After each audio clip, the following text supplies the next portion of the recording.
നമസ്കാരം, ഞാൻ ഡോക്ടർ ആര്യമിത്ര. ആയുർദർശൻ്റെ പുതിയ വീഡിയോയിലേക്ക് സ്വാഗതം. ഇന്ന് നമ്മൾ പറയുന്നത് വെരിക്കോസ് വെയിൻസ് ഉള്ള ഒരാൾക്ക് ചെയ്യാൻ കഴിയുന്ന 3 കാര്യങ്ങളെ പറ്റിയിട്ടാണ്. അതിൽ ഫസ്റ്റ് എന്ന് പറയുന്നത് നടക്കുന്നത് എപ്പോഴും സർക്കുലേഷൻ ഇമ്പ്രൂവ് ചെയ്യുന്നുണ്ട്. അതുപോലെ തന്നെ വീനസ് പൂളിംഗ്, അതായത് വെയിൻസിലെ ബ്ലഡ് കെട്ടിക്കിടക്കുന്ന ഒരവസ്ഥയെ റിലീവ് ചെയ്യാൻ വേണ്ടിയിട്ട് സഹായിക്കുന്നു. അതുകൊണ്ട് തന്നെ വെയിൻസിലുള്ള പ്രഷർ കുറയുന്നു. അതുപോലെ തന്നെ നിത്യജീവിതത്തിൽ നടക്കുന്ന ഒരാളാണെങ്കിൽ നിത്യേന ഒരു 15 മിനിറ്റെങ്കിലും മിനിമം നടക്കുന്നത് വെരിക്കോസ് വെയിൻസിനെ ഹെൽപ്പ് ചെയ്യുന്നുണ്ട്. അതുപോലെ കുറച്ച് ഏജ്ഡ് ആയിട്ടുള്ള ആളാണെങ്കിൽ 2 or 3 തവണകളിലായിട്ട് 15 മിനിറ്റ് വീതം നടക്കാൻ വേണ്ടിയിട്ട് ശ്രദ്ധിക്കുക. സെക്കൻഡ് വൺ എന്ന് പറയുന്നത് സൈക്ലിംഗ് ആണ്. സൈക്ലിംഗ് എപ്പോഴും സർക്കുലേഷൻ ഇമ്പ്രൂവ് ചെയ്യുന്നുണ്ട്. അതുപോലെ മുട്ടിൻ്റെ താഴേക്കുള്ള മസിൽസിനെ ഫോക്കസ് ചെയ്തുകൊണ്ടുള്ളതാണല്ലോ സൈക്ലിംഗ്. അതുകൊണ്ട് തന്നെ ഹാർട്ടിലേക്കുള്ള പമ്പിങ്ങിനെ അത് കറക്റ്റ് ചെയ്യാൻ വേണ്ടിയിട്ട് ഹെൽപ്പ് ചെയ്യുന്നു. സ്ഥിരമായിട്ട് സൈക്ലിംഗ് ചെയ്യുന്നത് പ്രകടമായിട്ടുള്ള മാറ്റങ്ങൾ വരുത്തുന്നുണ്ട് എന്ന് സ്റ്റഡീസ് പറയുന്നുണ്ട്.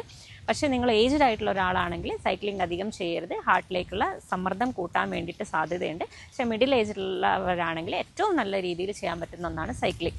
തേർഡ് വൺ എന്ന് പറയുന്നത് സ്വിമ്മിംഗ് ആണ്.